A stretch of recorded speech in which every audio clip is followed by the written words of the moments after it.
Bismillahir Rahmanir Rahim, Alhamdulillahi Rabbil Alamin, wa salli wa sallim ala Sayyidina Muhammadin wa ala alihi wa sahbihi ajma'in.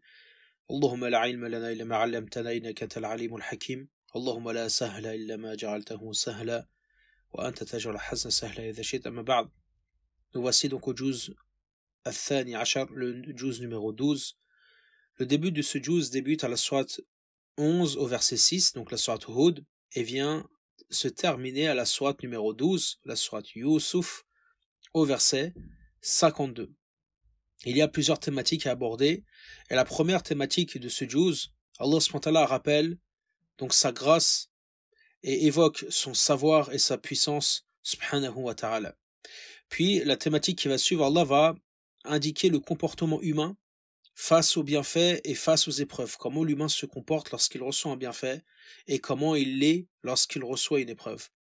Puis Allah va parler, mettre en défi les Arabes justement de reproduire ce Coran. S'ils considèrent que c'est un Coran produit de toutes pièces par un humain, alors ils sont dans la capacité de pouvoir le reproduire et ils seront effectivement dans la capacité de le reproduire, ce qui prouve bien que ce Coran provient de notre Seigneur subhanahu wa ta'ala.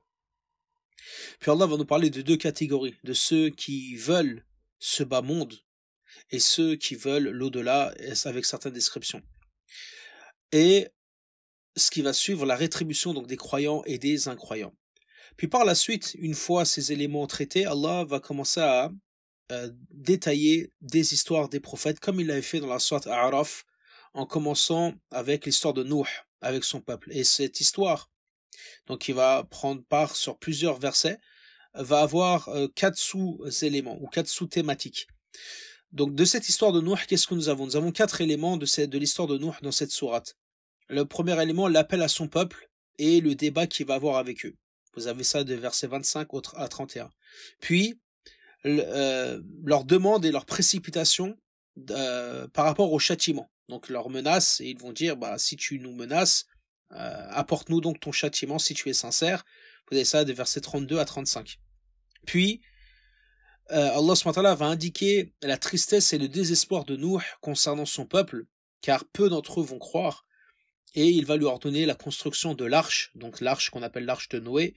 Vous avez ça des versets 36 à 41, puis le dénouement de cette histoire avec le voyage sur l'arche pendant le déluge et cette discussion avec son fils, dont son fils périra, noyé sous les vagues de ce déluge, des versets 42 à 47. Puis Allah va nous parler du mérite de cette histoire-là de Nuh, dans les versets 48 et 49.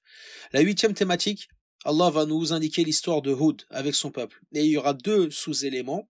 La première, ça sera toujours cet appel à adorer Allah l'unique. Et c'est pour ça que cette sourate-là vient toujours avec une même trame et des mêmes termes. Regardez par exemple, Allah va à chaque fois nous indiquer le prophète et son peuple, et ensuite le premier message, la première phrase que prononce leur peuple, ou plutôt le prophète, قَالَ يَا قَوْمِ اعْبُدُوا اللَّهَ مَا لَكُمْ مِنْ إِلَهٍ غَيْرُهُ. Ô mon peuple, adorez Allah, vous n'avez pas un autre Seigneur en dehors de lui.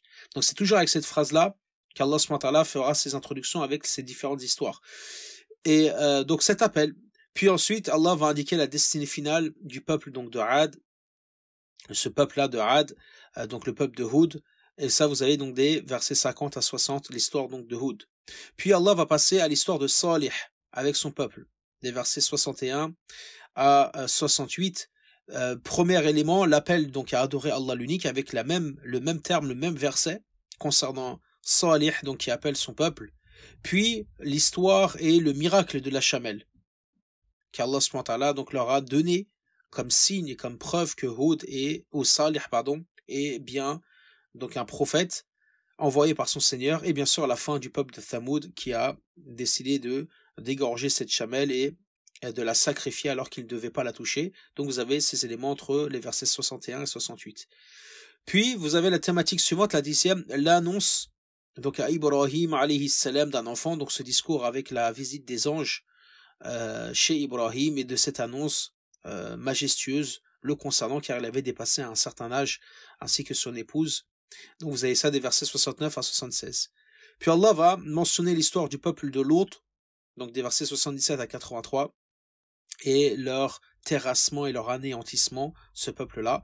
Et ça donne fin au hizb numéro 23, donc c'est la première partie donc, de ce juz. Voilà les différentes thématiques qu'il y a, et nous passons à la deuxième partie de ce juz avec le hizb numéro 24.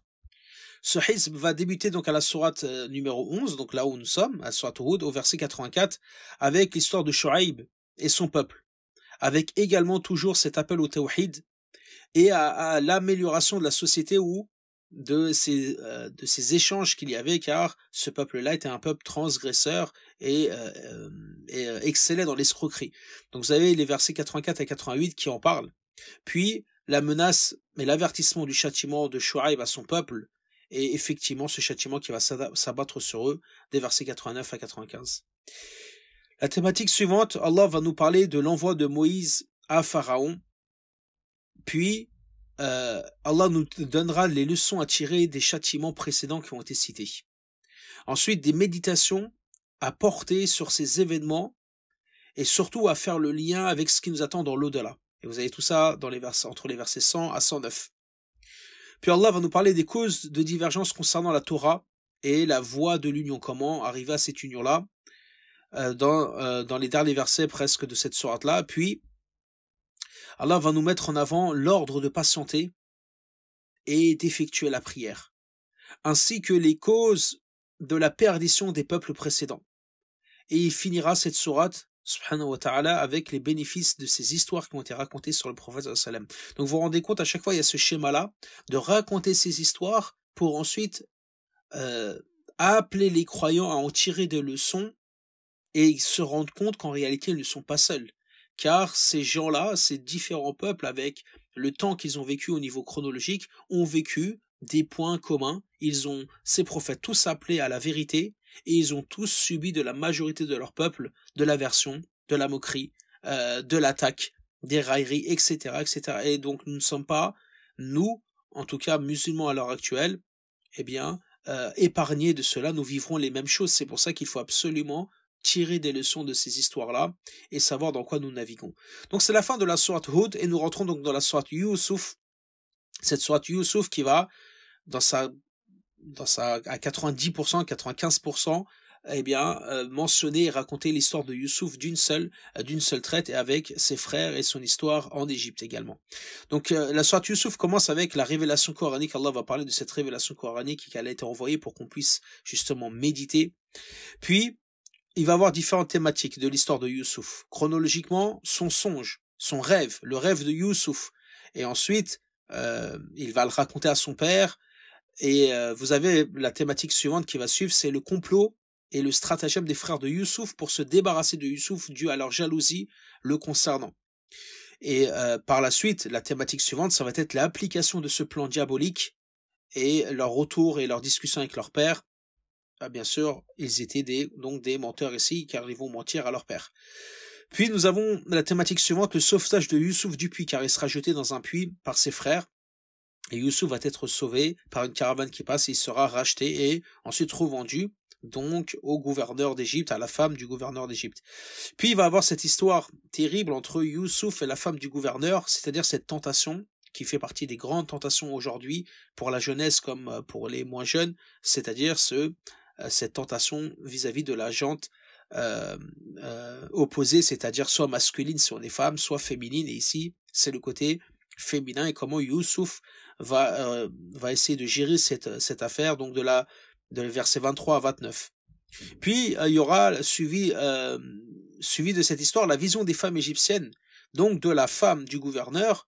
Et bien sûr, celle-ci va les mettre à l'épreuve parce qu'elles vont se moquer, elles vont entendre, ça va traîner comme une traînée de poudre dans la ville. On va annoncer que la femme du gouverneur aurait voulu charmer un de ses esclaves, mais ces femmes-là ne connaissent pas la beauté de Yusuf et ne savent pas qui il est. C'est pour ça qu'elle va les mettre à l'épreuve pour leur montrer que, regardez, j'ai cédé à la passion, j'ai cédé à la séduction, mais vous allez voir vous aussi que vous n'allez pas y échapper.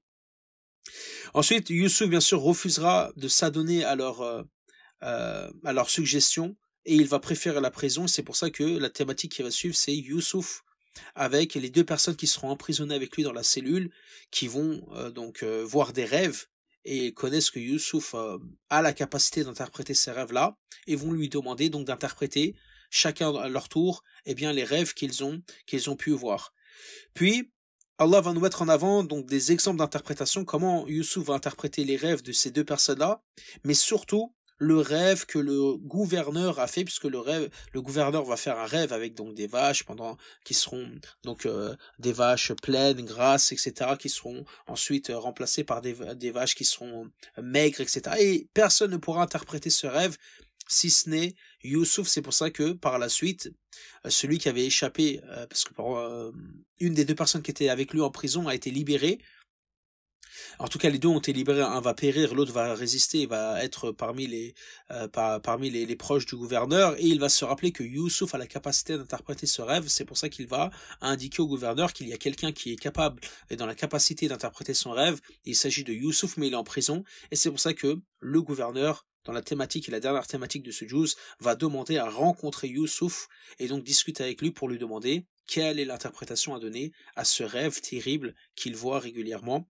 Et on arrive donc à la fin de ce hizb, ce juz numéro 12, donc qui sépare l'histoire de Youssouf, et on verra dans le juz 13 la suite et la fin de l'histoire de Youssouf, avec donc les personnes en Égypte et également ses frères, le retour de ses frères, de son père et autres. سبحانك اللهم وبحمدك أشهد أن لا إله إلا أنت أستغفرك وأتوب إليك اللهم صل وسلم وبارك على سيدنا محمد وعلى آله وصحبه أجمعين سبحان ربك رب العزة عما يصفون والسلام على المرسلين والحمد لله رب العالمين والله أعلم والسلام عليكم ورحمة الله تعالى وبركاته.